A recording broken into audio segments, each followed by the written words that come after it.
गुरुदेव, कई ऐसी चीज़ें हैं जिसके बारे में हम लोगों को अक्सर नहीं पता होता है। जैसे कि अगर हमने माँ दुर्गा का विसर्जन कर लिया है, उसके बाद जो चीज़ें रह गई हैं, जैसे कि जो पुष्प हमने माँ को चढ़ाए हैं या फिर जो फल है, ये यहाँ पे अखंड जोत जल रही है, इन चीज़ों को वापस आकर हम कहाँ रखें, कैसे रखें, मतलब क्या करें क्या ना करें अगर इस तरीके की चीज़ें जो अक्सर लोगों को नहीं पता होती और लोग गलत कर देते हैं।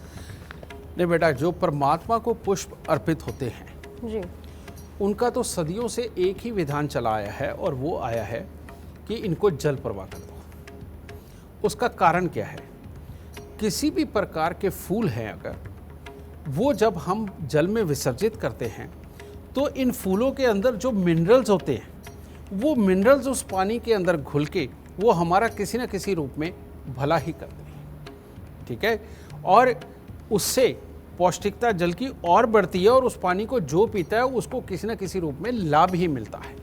तो इसीलिए उसको जल में विसर्जित करना बहुत ही उत्तम है। रही बात, आप धूप बत्ती और जोत की भी बात कर रहे हैं कि उनकी भी भभूति बनती है, उनको भी जल प्रवाह किया जाता है। उसका कारण क्या है? धूप भी जो बनती है बेटा, वो बहुत ही अच्छी जड़ी बूटियों से, सिर्फ वो सुगंध के लिए नहीं होती, उन जड़ी बूटियों में भी ये खासियत होती है कि उनके अंदर भी बहुत सारी इम्यूनिटी छुपी हुई होती है।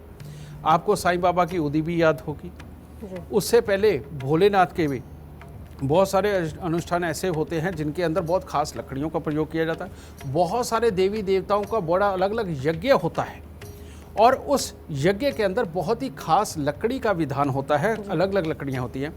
वो लकड़ियाँ इसीलिए अलग अलग बनाई गई है क्योंकि उनकी अलग अलग गुणवत्ता के कारण हमें अलग अलग तरह की इम्यूनिटी और दिमाग मिलता है।